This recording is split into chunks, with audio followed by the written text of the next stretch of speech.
I cut the small wood and I'm like, it's okay, this saw's okay. Well, you get into some big wood is where you really feel the power of this thing, like butter. Welcome back, guys. Today I'm gonna be using my ported STIHL 461 and I'm gonna cut up all this white oak. Pile of white oak here, here's some limb wood from it. And there's the trunk there. There was a blowdown in my yard. The stump is like right over there and it fell into the neighbor's woods probably in like June. And I piled this stuff back here and now I've got plenty of totes to put it in because I've been selling wood because it is now second weekend of October. Last weekend was Paul Bunyan's show. Pretty cool show, lots of good stuff there. But the wood is starting to go out. And so far I found like October is all of the repeat customers, people stocking up, people from last year. They know where to get their wood, so they're getting it early. And then usually like November, December is a second rush of the new customers or the procrastinators. So I'm gonna get this stuff cut up, get this white oak drying. And like I said, I'll be using my STIHL 461. I've got about, probably 5 or 6 tanks through this saw since I had it ported by Leave Nothing stock. It's running pretty good and it is very enjoyable to use. So I'm probably gonna start off with this small wood here, and then because all this is big, heavy, dense white oak, I'll probably have to cut a log there and then move the rounds out, cut another log, move the rounds, cut them, because my excavator is only a 2-ton and it will pick those logs up, but the problem is it won't get around them. The thumb isn't big enough. So yeah, that's what we're gonna do.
I cut the small wood and I'm like, it's okay, this saw's okay. Well, you get into some big wood is where you really feel the power of this thing. Like butter.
Well, boys, hit the dirt with the chain, and I think it's done for.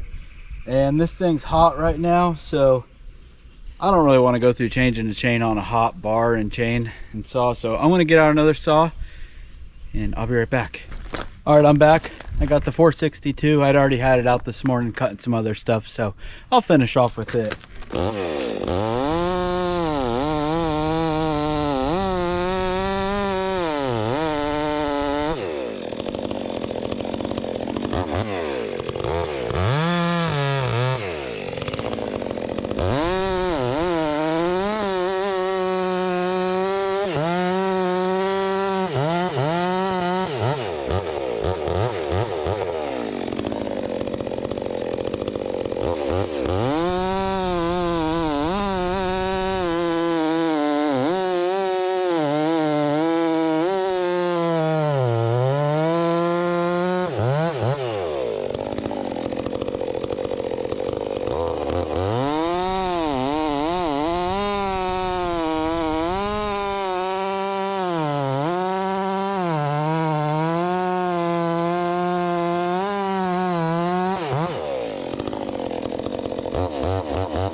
All right, guys, I got all this done, finished up with the 462. She's an animal, and a lot of big white oak. I was hoping that this stuff wasn't big enough that I was gonna have to get my skid steer splitter out, but it's heavy, dense white oak, and I don't want to bust my back, so I'm gonna get the skid steer splitter out here in a minute and finish it up. But anyways, thanks for watching, and I will see you next time. You guys have a good one. Bye.